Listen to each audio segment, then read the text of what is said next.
Blackstone and Skyboat Media present The Frighteners by Donald Hamilton. This book is read by Stefan Rudnicki.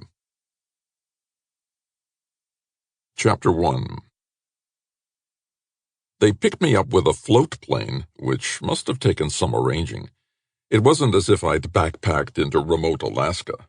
Amphibian aircraft are common up there, but they're scarce down in arid New Mexico, where, except for the high mountain lakes like the one on which I was camped, we've hardly got enough water to drink, let alone land a plane on. I was never told why they didn't use a helicopter, and I never asked. Foolish questions are not encouraged in our outfit. Anyway, there was the plane, roaring in low over the ridge to the east where the sun was just about to appear, slipping in neatly and undoubtedly giving every trout in the lake a nervous breakdown as it taxied close to the rock from which I'd been trying to catch my breakfast. When it turned into the wind, a lean young man in jeans, a blue windbreaker, and a blue baseball cap descended to the nearer float. "Mr. Helm," he called. I wanted to ask whom he'd expected to find by this lost lake up in the Sangre de Cristos. Ronald Reagan? But we were both presumably slaves of the same cruel master, tyrannical old Uncle Sam, and there was a certain protocol to be followed. I confessed that I was indeed Mr. Matthew Helm, code name Eric.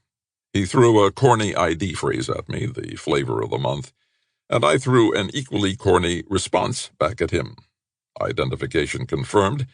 I opened a couple of buttons of my wool shirt, the thick red and black checked, scratchy kind.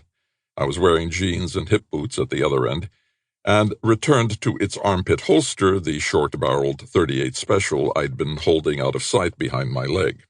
I mean, in my line of work, you don't just assume that all approaching aircraft are friendlies.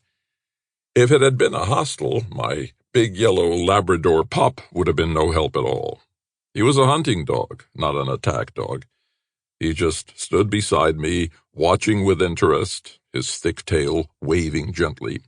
He'd already made his professional estimate of the situation, and let me know that it was a hell of a big bird, and he was under the impression that the season was closed, but if I shot it down, he'd be glad to retrieve it for me.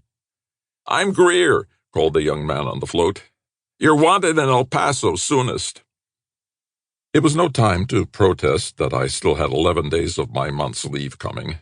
We're better trained than the pup is. When the whistle blows, we come. He doesn't always. I said, "It won't take long to strike camp if you give me a hand. It's over that way a couple 100 yards. Well, you must have seen it from the air." Sample complete. Ready to continue?